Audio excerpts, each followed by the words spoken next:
ఈరోజు వైఎస్ఆర్ కాంగ్రెస్ పార్టీ ఒక ప్రత్యేక బృందం పార్టీ ఆదేశం మేరకు డీజీపీ గారిని కలిసి వారిని కొన్ని విషయాలను ఒక రిప్రజెంటేషన్ను వారికి ఇవ్వటం జరిగింది. ప్రధానంగా పోలింగ్ రోజు నుంచి ఈ రోజు వరకు రాష్ట్రంలో గత 4-5 ఎన్నికల్లో ఏ ఎన్నికల్లోనూ జరగనటువంటి హింసాత్మకమైన సంఘటనలు, బూత్ క్యాప్చరింగ్లు, ఈవీఎంల మీద దాడులు ఇంత పెద్ద ఎత్తున ఈ మధ్యకాలంలో జరిగిన ఏ ఎన్నికల్లోనూ జరగలేదని, దానివల్ల తీవ్రమైన నష్టం ప్రజాస్వామ్యానికి కలిగిందని, ముఖ్యంగా ఇది జరగడానికి గల కారణం ఏమిటంటే మేము ఎక్స్ప్లెయిన్ చేసింది పోలీసు అధికారులు టోటల్లీ ఫెయిల్యూర్. ఆంధ్ర రాష్ట్రంలో ఎన్నికల నిర్వహణలో పోలీసులు కంప్లీట్ గా ఫెయిల్ అయ్యారు. లా అండ్ ఆర్డర్ కంప్లీట్ గా పోయింది. ఇష్టానుసారంగా బూతుల దగ్గర వ్యవహరించే పరిస్థితి వచ్చింది. ప్రజాస్వామ్యంలో ఇలాంటి దుస్థితి రావడం అనేది చాలా అరుదైనటువంటి సంఘటనలుగా నేను భావిస్తున్నాం. మేమందరం కూడా అదే విషయాన్ని ఆయనకి చెప్పడం జరిగింది. ఇక్కడ ఇంకొకటి వ్యాలిడ్ పాయింట్ ఏంటంటే, పోలీసు ఫెయిల్యూర్ అయిందా లేక పోలీస్ వ్యవస్థలో కొంతమంది తెలుగుదేశంతో కొల్లుడయ్యారా అనేది మాకు అర్థం కానటువంటి అంశం.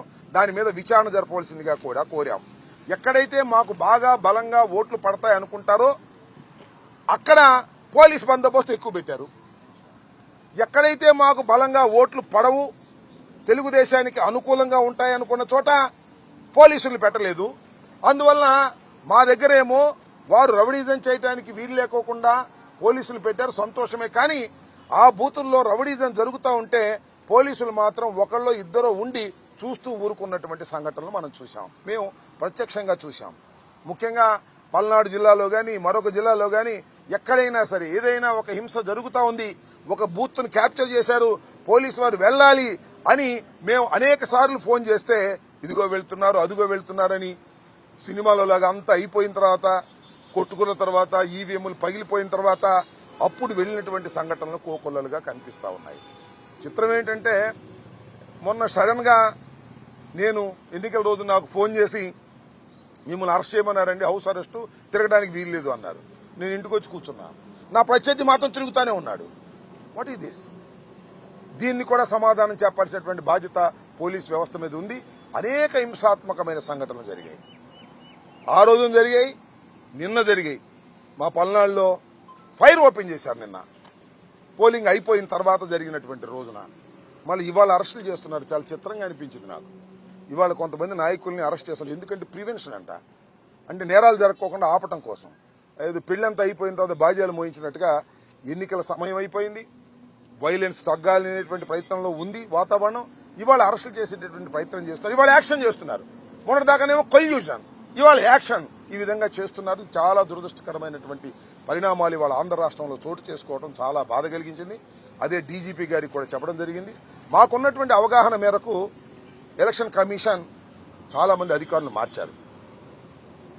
ఐపీఎస్ అధికారులు మార్చారు, ఐఏఎస్ అధికారులు మార్చారు, కలెక్టర్లు మార్చారు, ఎస్పీని మార్చారు, డీజీపీని మార్చారు, ఇంకా పోలీస్ అధికారులను చాలా మార్చారు. They have they right. ప్రజాస్వామ్యంలో ఎన్నికలు సక్రమంగా జరగడం కోసం ఏదో వైఎస్ఆర్ కాంగ్రెస్ పార్టీ అధికారంలో ఉంది కాబట్టి ఆ అధికారులు ఉన్న అధికారులు మాకేదో సహాయం చేస్తారనేటువంటి అనుమానంతో తెలుగుదేశం పార్టీ వారు, బీజేపీ వారు లేదా జనసేన వారు ఇచ్చినటువంటి కంప్లైంట్స్ మీద మార్చారు. మారిస్తే ఏం జరగాలి? మెరుగైనటువంటి పద్ధతుల్లో ఎన్నికలు జరగాలి.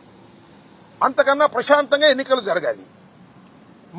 మా ప్రభుత్వంలో ఉన్నప్పుడు అధికారులు ఉంటే మాకు అనుకూలంగా ఉంటారనేటువంటి ఉద్దేశంతో మీరు మార్చారు. శభాష్. ప్రజాస్వామ్యంలో ఎలక్షన్ అథారిటీకి ఎన్నికల నోటిఫికేషన్ వచ్చిన తర్వాత వాళ్ళు మార్చొచ్చు. మార్చినటువంటి సంఘటనలు కూడా చాలా ఉన్నాయి. మాకే విధమైన అభ్యంతరం కూడా లేదు. కానీ మార్చిన తర్వాత ఎక్కువ జరిగాయే, ఎప్పుడు లేని విధంగా. గత ఎన్నికల్లో లేదు, అంతకుముందు 14 ఎన్నికల్లో లేదు ఇంత హింస. ఇవాళ అధికారులు మార్చిన తర్వాత హింస ఎందుకు జరుగుతూ ఉంది? కారణం ఏంటి? ఒకటి, మేము అనుమానపడుతున్నట్టు మీరు మార్చినటువంటి అధికారులకి, ఇంక్లూడింగ్ డీజీపీ కూడా సరైనట్టు అవగాహన లేదు రాష్ట్రం మీద. అలాగే ఎస్పీలు కొత్తగా పెట్టారు, వాళ్ళకి సరైన అవగాహన లేదు ఏ ఊర్లో ఏంటి ఉంటుందని. అవగాహన లేనటువంటి మా ఆఫీసర్లు వేశారు. దానివల్ల అవగాహన లేకపోవడం వల్ల యాక్షన్ తీసుకోలేకపోయారు.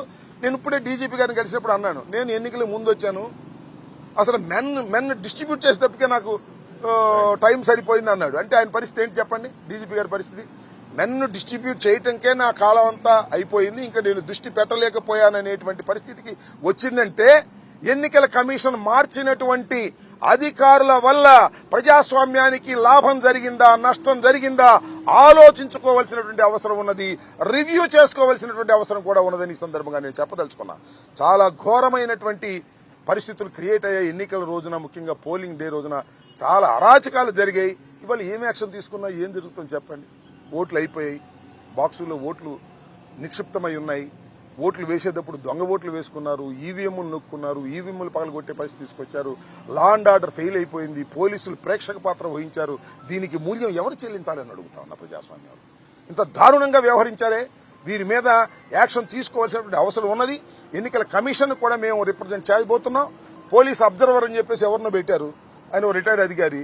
ఆయన ఏకపక్షంగా ఎక్కడో ఢిల్లీ నుంచి కబురు వస్తేనో, లేకపోతే పురంధరేశ్వరి గారు చెప్తేనో, లేకపోతే చంద్రబాబు నాయుడు గారు చెప్తేనో ప్రవర్తించే విధిగా వారికి అందుబాటులో ఉంటున్నారు తప్ప ధర్మంగా చేసేటువంటి పరిస్థితి లేకపోవడం వల్లనే ఇలాంటి దారుణాలు జరిగాయనేది మా అభిప్రాయపడ్డాం. అదే విషయాల్ని డీజీపీ గారికి మేము ప్రజాస్వామ్య పద్ధతుల్లో వారికి వివరించాం. మళ్ళీ ఎలక్షన్ కమిషన్ కూడా కలిసి దీని మీద వివరిస్తాం. ఎన్నికలు అయిపోయిన తర్వాత కూడా హింస కొనసాగడం అనేది చాలా దారుణమైంది. This is the failure of the police department. Law and order total గా ఆంధ్ర రాష్ట్రంలో ఫెయిల్యూర్ ఉందని మేము భావిస్తున్నాం.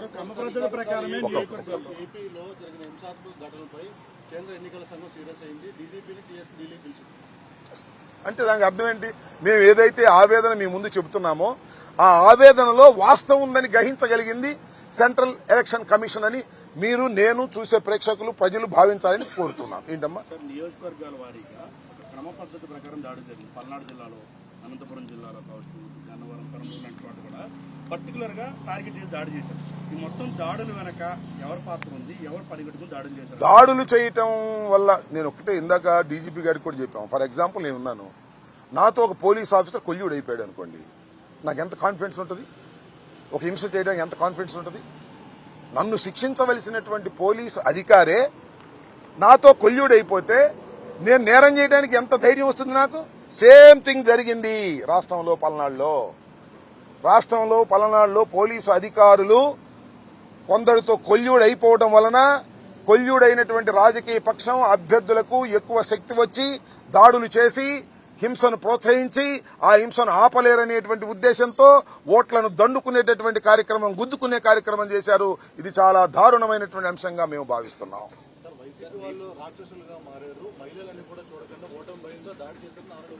ఈ నారా లోకేష్ చాలా ఆరోపణలు చేస్తాడు, దాన్ని పక్కన పెట్టండి. వాళ్ళు మేమేం చెప్తున్నాం, నేను ఒక మాట మీ వాళ్ళు ఏం చెప్తున్నాం, ఇందాక మీరు చెప్పినట్టుగా లా అండ్ ఆర్డర్ ఫెయిల్ అయింది, హింస ప్రజ్వరిల్లింది. ఇదే విషయాన్ని election commission, central election commission కూడా గుర్తించింది. దానికి వారికి కూడా రిప్రజెంట్ చేస్తాం. చెప్పండి.